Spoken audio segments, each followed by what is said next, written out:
রহমানির রহিম। আমি মোহাম্মদ শরীফ আহমেদ, পিতা মোহাম্মদ জয়নাল আবেদিন, গ্রাম দেউলি, ১ নং শিবরামপুর ইউনিয়ন, বীরগঞ্জ, দিনাজপুর। নভেম্বর 2024-এর নভেম্বর মাসে মুরারিপুর দাখিল মাদ্রাসায় একটি নিয়োগ সার্কুলার করা হয়। সেই সার্কুলার অনুযায়ী নিরাপত্তা কর্মী পদে আমি সেখানে আবেদন করি। আবেদন করার পরে মাননীয় সুপারের সাথে যোগাযোগ হয় এবং সুপার আমাকে জানান এই নিয়োগ প্রদানের জন্য 15 লক্ষ টাকা উনি আমার কাছে চান, যেটা ইউনো মহোদয়ের নির্দেশে হয়েছিল। কিন্তু সেই 15 লক্ষ টাকা দেওয়াতে আমি ব্যর্থ হই।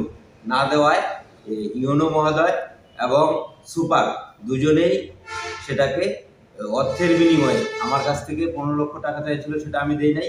আরেকজনের কাছ থেকে জনাব মোহাম্মদ খায়রুল ইসলামের কাছ থেকে 15 লক্ষ টাকা নেয় এবং পাশাপাশি আরও যে 2টি নিয়োগ ছিল সেখানেও মোটা অঙ্কের একটা অর্থ বাণিজ্য করে তারা এই নিয়োগটা সম্পূর্ণ করে এবং এই নিয়োগটা সম্পূর্ণ একটা অবৈধ নিয়োগ।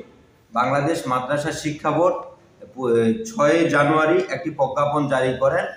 প্রজ্ঞাপনে লেখা ছিল আগের যে কমিটি, সে কমিটিকে বিলুপ্ত করে একটা অ্যাডহক কমিটি করা হয় এবং এই অ্যাডহক কমিটি আগামী 6 মাসের মধ্যে পূর্ণাঙ্গ কমিটি গঠন করে সেই নিয়োগটা তারপর সম্পূর্ণ করতে হবে। কিন্তু সুপার এবং ইউনো তড়িঘড়ি করে নিয়োগ বাণিজ্য করে এই নিয়োগটা সম্পূর্ণ করে এবং আওয়ামী লীগকে পূর্ণ প্রতিষ্ঠা করার লক্ষ্যে তারা আওয়ামী লীগ পরিবারের লোকদেরকে এই নিয়োগ প্রদান করে।